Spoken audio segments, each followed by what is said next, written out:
Good morning everyone. कैसे हैं आप सब? उम्मीद है कि आप लोग अच्छे होंगे, मस्त होंगे। स्वागत है आप सभी का Anand coaching campus official YouTube channel पर। ऑडियो वीडियो क्लियर है सभी को? एक बार कमेंट कर देंगे। यस सर, क्लियर है सभी को? ऑडियो वीडियो क्लियर है तो हम आगे बात कर लेंगे।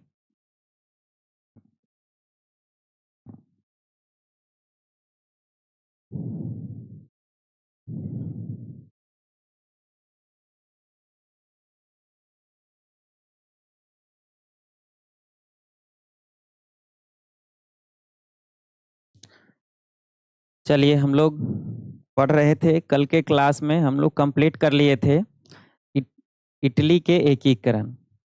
और इटली के एकीकरण जो था 3 चरणों में कंप्लीट हुआ था। पहला चरण मेजनी का योगदान था। दूसरा चरण कॉन्ट काबूर, साथ में थे उनके शासक पिडमोंट के, और सर्डिनिया पिडमोंट के शासक थे विक्टर इमानुअल, जिनके योगदान से दूसरा चरण में जो है मध्य इटली का और उत्तरी इटली का कुछ हिस्सों का एकीकरण हुआ।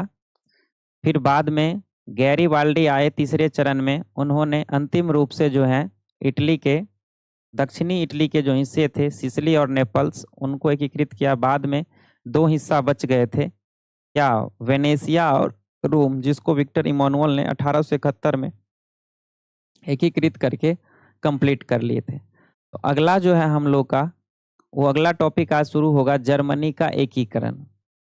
देखिए, जर्मनी का एकीकरण जो चल रहा था इटली के एकीकरण के पैरेलल ही चल रहा था। यानी जिस समय इटली को एकीकृत किया जा रहा था, तो दूसरी तरफ जर्मनी में भी जर्मनी को एकीकृत करने के लिए, एक साथ एक राष्ट्र बनाने के लिए वहां पे प्रयास जारी था। लगभग दोनों एक ही समय में और एक ही वर्ष में जा करके सेम प्रयासों से लगभग एकीकरण हो गया दोनों का। तो हम जो जानेंगे, ठीक ना, आज जर्मनी का एकीकरण जानेंगे। तो बढ़ते हैं हम लोग आगे क्लास में, क्लास को आगे ले चलते हैं। गुड मॉर्निंग सभी को। चलिए, सब ठीक है, तो हम लोग आगे बढ़ जाते हैं। आज हम बात करेंगे जर्मनी के एकीकरण, और इस जर्मनी के एकीकरण में इनका बहुत बड़ा योगदान होने वाला है, ठीक ना। ये है आपके बिस्मार्क महोदय, देख रहे हैं ना, यूं यूं मोछ बना के रखे हुए हैं। एकदम से मोछ पे क्या है, ताव दे करके रखा हुआ है। नहीं कहता अपने लोग के यहाँ मोछ पे ताव दिए हुए हैं। तो ये काम भी कुछ ऐसे करेंगे जर्मनी के लिए कि इनके मूछ पे जो है ताव आना स्वाभाविक बात है। और इन्हीं के राजा है ये विलियम प्रथम, जो इनको चांसलर के रूप में, जर्मनी के चांसलर यानी प्रधानमंत्री के रूप में नियुक्त करते हैं। ये भी है एकदम से मोछू। ठीक ना। तो आज हम जानेंगे कि किस प्रकार से इन दोनों के योगदान से जर्मनी का एकीकरण हुआ। तो थोड़ा बहुत हम लोग बात कर लेते हैं इनके बारे में।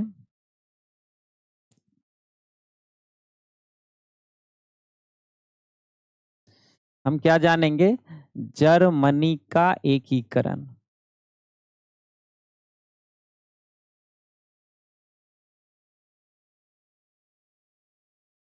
थोड़ा इसके पीछे के हम इतिहास को जान लेते हैं। जर्मनी का एकीकरण, तो जर्मनी जो था मध्यकाल में लगभग 8वीं शताब्दी 7वीं शताब्दी में जर्मनी पर मध्यकाल में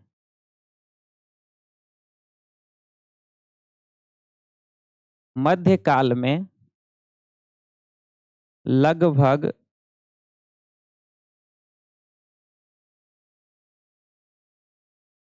लगभग कितने, 8वीं 9वीं शताब्दी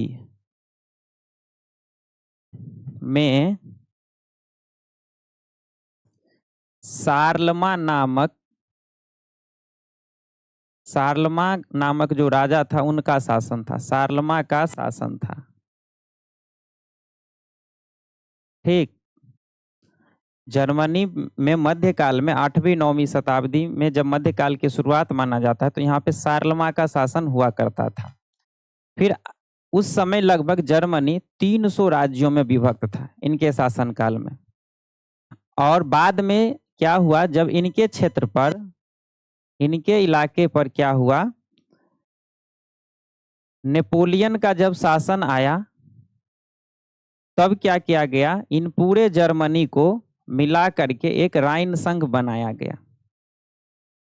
उससे पहले एक बात और कर लेते हैं कि जर्मनी जो था, जर्मनी दो भागों में बटा था, एक था उत्तरी जर्मनी और एक था दक्षिणी जर्मनी।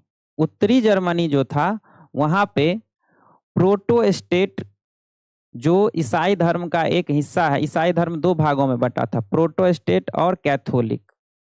तो उत्तरी जर्मनी में प्रोटोस्टेट की संख्या ज्यादा थी और दक्षिणी जर्मनी में कैथोलिक की संख्या ज्यादा थी।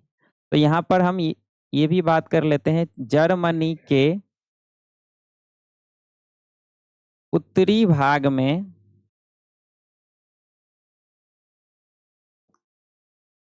प्रोटोस्टेट और दक्षिणी भाग में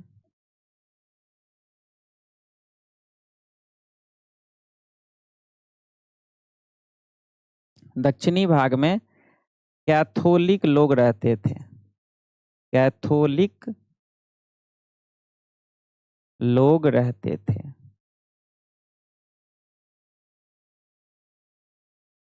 ठीक।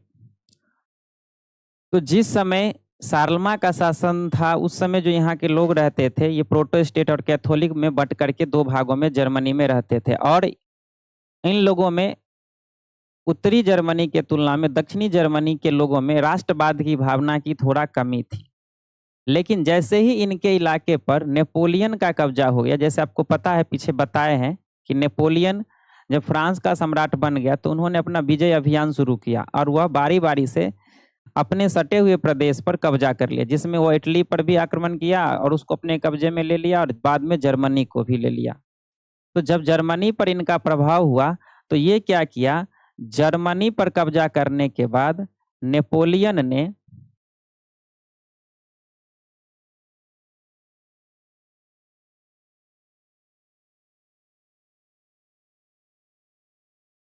जर्मनी पर जब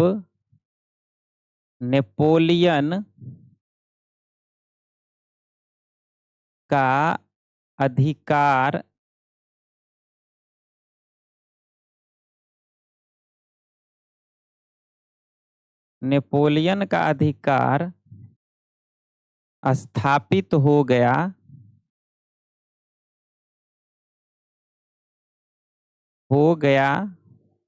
तो वह जर्मनी को जर्मनी को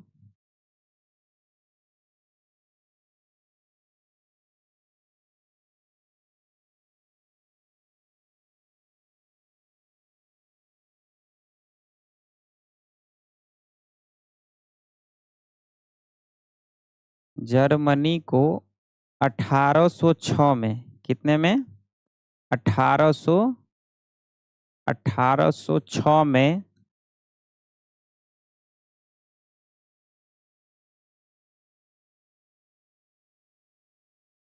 राइन संघ, या इसी को कहते हैं जर्मन राइन संघ, जर्मन राइन संघ बनाया। जर्मनी पर जब नेपोलियन का अधिकार स्थापित हो गया तो वह जर्मनी को 1806 में राइन संघ या जर्मन राइन संघ बनाया। और ये जो है जर्मनी जो है आपको, जर्मनी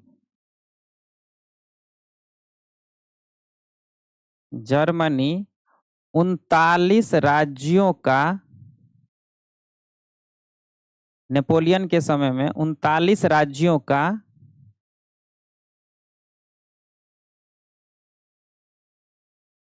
यहाँ पर एक लिख लेते हैं जर्मनी। अरे भाई ये कैसे हो जा रहा है बार बार।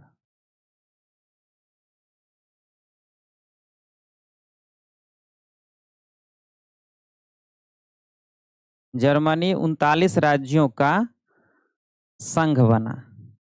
39 राज्यों का संघ बना। कब? तो 1806 में।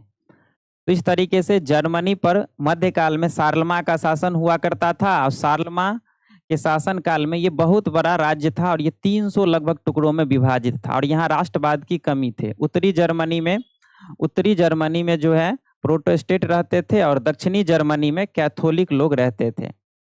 और जर्मनी पर नेपोलियन का जब अधिकार हुआ तब यहाँ पर 1806 में राइन संघ बनाया गया और ये 39 राज्यों का एक संघ बना। तो यहाँ से क्वेश्चन आता है कि जर्मन राइन संघ की स्थापना कौन किए? तो जर्मन राइन संघ की स्थापना नेपोलियन बोनापार्ट ने किया था। कितने ईस्वी में? तो 1806 ईस्वी में। तो इस तरीके से जर्मनी जो है बहुत सारे हिस्सों में जो बटा था उसको एक साथ करके उस पर नेपोलियन का शासन स्थापित हुआ। लेकिन जैसे ही नेपोलियन का पराजय हुआ 1815 में वियना सम्मेलन में, तो इस पे कब्जा जो है ऑस्ट्रिया का हो गया। ऑस्ट्रिया अपने पसंद के शासक को ये 39 राज्यों का संघ सौंप दिया और उसके शासन करने के लिए ये दे दिए। तब क्या हुआ आगे चल करके, यहाँ पे राष्ट्रवाद की भावना उगे और यहाँ के लोग जो है क्या कहते हैं मेटरनी के शासन से मुक्त होना चाहते थे और इसीलिए यहाँ पर हो गए क्रांति। तो यहाँ पर 2 पॉइंट्स और हम बात करेंगे इस पे, 2 पॉइंट्स की। यहाँ पे जब राष्ट्रवाद की भावना बलवती हुई, मजबूत हुई, तो यहाँ के शिक्षक और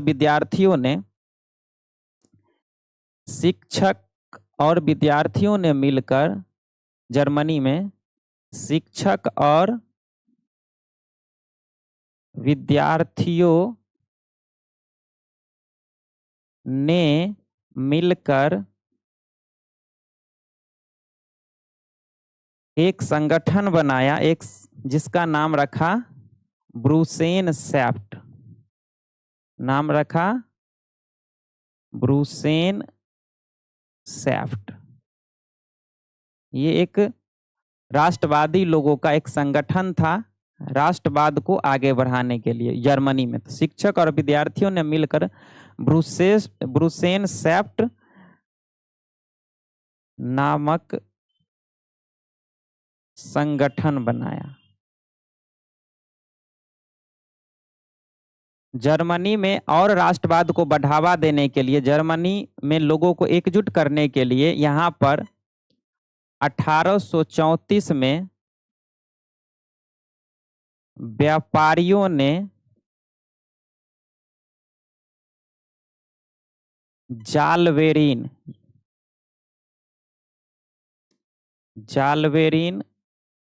संस्था का गठन किया। जालवेरिन का गठन किया। यहाँ ये ऑब्जेक्टिव पूछ लेता है एग्जाम में कि जालवेरिन किस प्रकार की संस्था थी। तो जालवेरिन व्यापारियों की संस्था थी जिसका गठन जर्मनी में 1834 में किया गया था।